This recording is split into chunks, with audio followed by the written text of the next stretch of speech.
Next topic is brought to us by Prize Picks. Every day we make decisions, but on Prize Picks, being right can actually get you paid. Don't miss the excitement of this football season with Prize Picks, where it's good to be right. Playing Prize Picks is such a fun, simple way to add more excitement to football. You just pick more or less on player projections, and when you win, you're in the game. Download the Prize Picks app today and use promo code LOCKEDONNFL to get $50 in lineups after you play your first $5 lineup. That's code LOCKEDONNFL for $50 in lineups after you play your first $5 lineup. Prize Picks, it's good to be right. All right, guys, we just looked at the schedule. The Browns have 9 games left starting this Sunday against the New York Jets. Dustin, when you look at this team in totality from the Browns side, which individual player do you think is poised to have a big second half of the season? If both sides of the ball? Anywhere you want to go. You're going to laugh at Jason's answer, so I'm going to let him go last. Dustin was like, what's that supposed to be? Ain't nobody balling. It's a tough question. Tough question. No, it is a tough question. And I'm actually not even like really joking about this, but it is really tough to come up with something.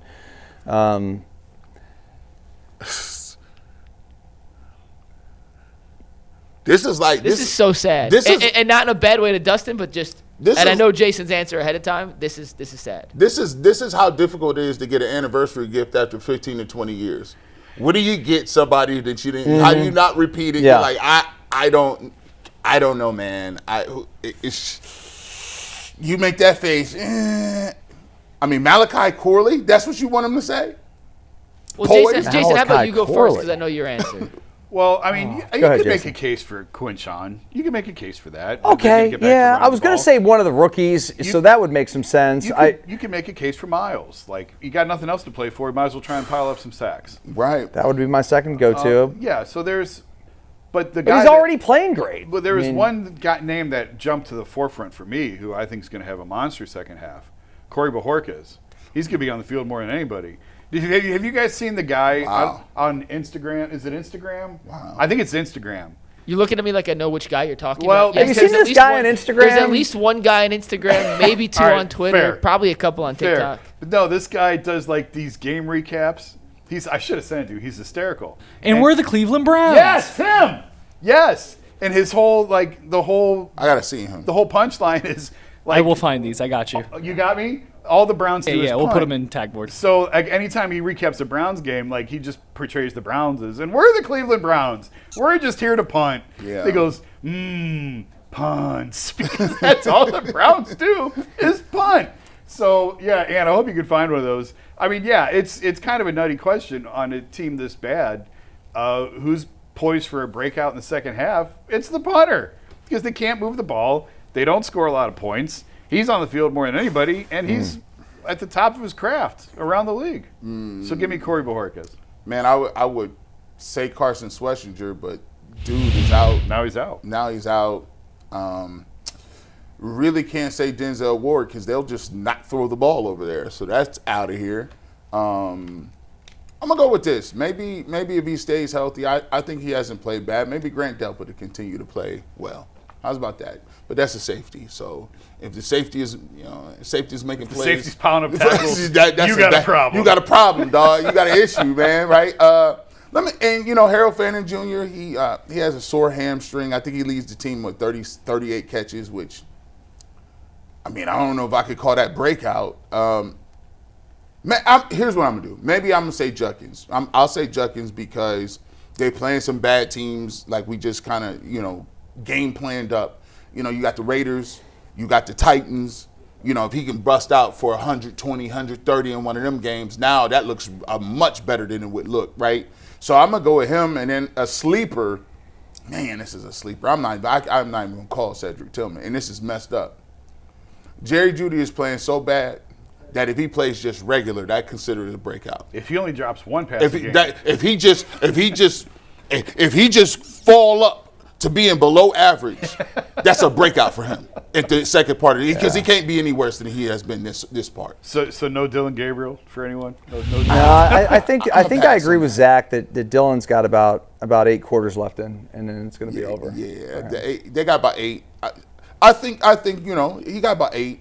this one, because here's how I looked at it. Like, okay, they not going to put it on because now all of a sudden, right, Tommy Rees is the coordinator. Now, Tommy Rees can't come in, call the plays, and see Dylan Gabriel for 1 week and be like, this got to go. That's not going to happen. Like, that's not It's not like he's never seen Dylan Gabriel before. Right. Like, he knows. He knows what it They is. know. He going to get that. And here's the calculus. We said it. It's 8 more games, bro. It's 7. Like, so even if he got 2 more games, they at least got to have him have the same amount of games that Shedeur Sanders would possibly get. And then, Mary Kay, she had something on and said, any day now, that 21-day period. Now, Oh, Lord in heaven. you see? Yeah, listen. Good night. Not doing it. That 21-day period, that is the biggest boogeyman. It is now taking over from DePodesta to the 21-day period. And it's any day. He can pull up at any day. And 4 might come out the bat cave, Jason. Ain't that crazy? That's nuts. I'm not doing it. I'm not doing it. Not doing it. Hey, now we got a lot of. Listen. Now everybody want to see 12. Yeah, give me 12. The owner doubled down. He did. And said it was a mistake twice. Yeah. How do you put it back on the field? After don't- the owner said it was a mistake, how can you put it back on the field? The hand of the king is gone. The hand of the king would have told him, hey, dog, we can't even move with this. We can't do this. He might hang out one night, they get to talking over dinner and say, how bad can it really get? I don't think Deshaun ever takes another snap for the Browns ever again.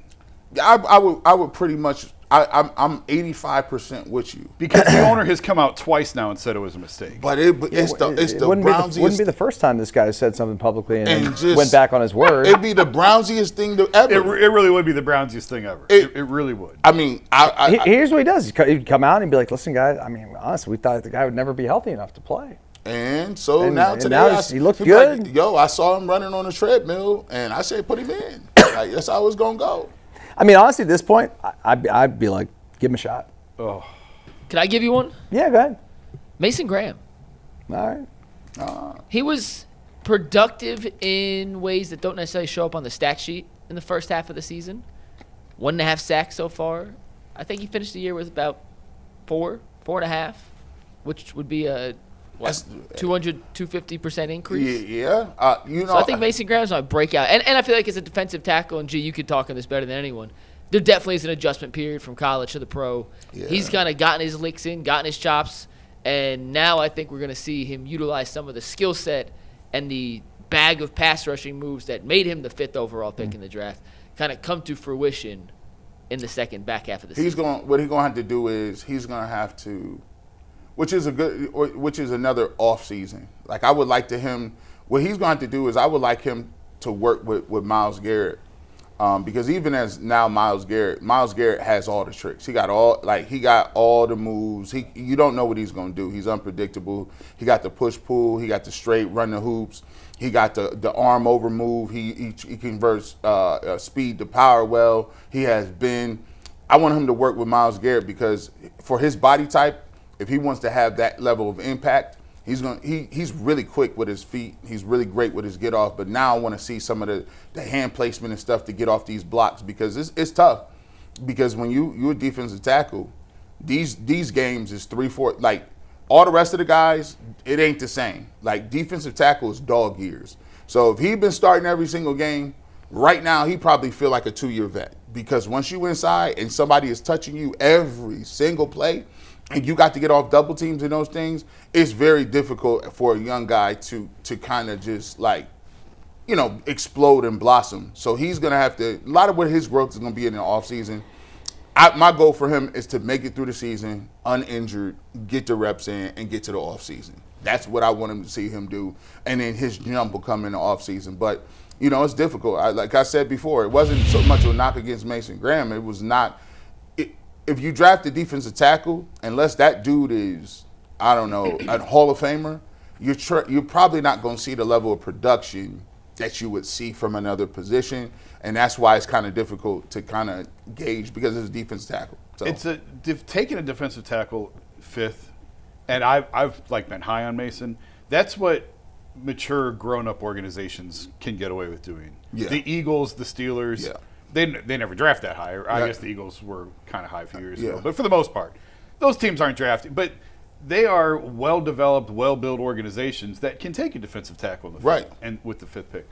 The Browns have so many holes that, they just need good players. They need impact players. They need guys who are good at football. So on the one hand, I don't hate it. On the other hand, I keep looking at the offensive line and going, I can't believe you didn't take a left tackle. Yeah, or they're gonna. Hey, guy, whoever's making the picks, I don't even know who it is. Guys, just take a lineman or a receiver like every pick. Like it's kind of tough, man, to watch them play. And by the way, every week I guess Cardinal Tate just gets better. Who knew? Who would have known? Who would have known he was like up underneath Jeremiah Smith like that? This dude. It's easy, not easy, but it's easier to become a baller when you got everyone double covering the other guy. And he's cooking whoever is on. Like it's nasty work now. Like it's the way he be playing, like the way he tracked the ball, he can run every route. Chris Gamble made my life a lot easier. Playing opposite him. Man, I just watched the highlight that you jumped this route. Actually, he overthrew it against Miami. It was randomly watching it, and Ken Dorsey threw the ball, and I was like, man, this dude Dustin be in the right spot, don't he? Well, Steady. Dorsey's part of my 5 facts we're gonna get to in a sec. But Jason, we found that TikTok that you were referring to. Yeah. Let's play it real quick. We have a chance to win a football game today, and we're the Cleveland Browns. To win today, we just have to not suck and not be a complete idiot. And we're the Cleveland Browns. I know you are, and we couldn't be more happy about it. Okay, we punt. We kick a field goal. We kick one too. Quinnen Judkins breaks a 46-yard run for a touchdown. Trailing by 7, just can't let it get worse than that. You fumble the kickoff, we recover, and a direct snap to Judkins for another TD. No! Yes, he does. No, we mean no, we don't want him to do that. Oh. Well, he does. Really don't like being back 2 scores against the Cleveland Browns. We're the Cleveland Browns. I know you are, and we have to punt. Ooh, nice. We punt, too. We kick a field goal before half, and we get the ball to start the second. We have a chance to turn this around. Tua Tagovailoa is intercepted on the first play by Tyson Campbell, and he returns it for a 34-yard pick 6. This is disgraceful. We're getting belt to ass from the Cleveland Browns. Is that what this thing is?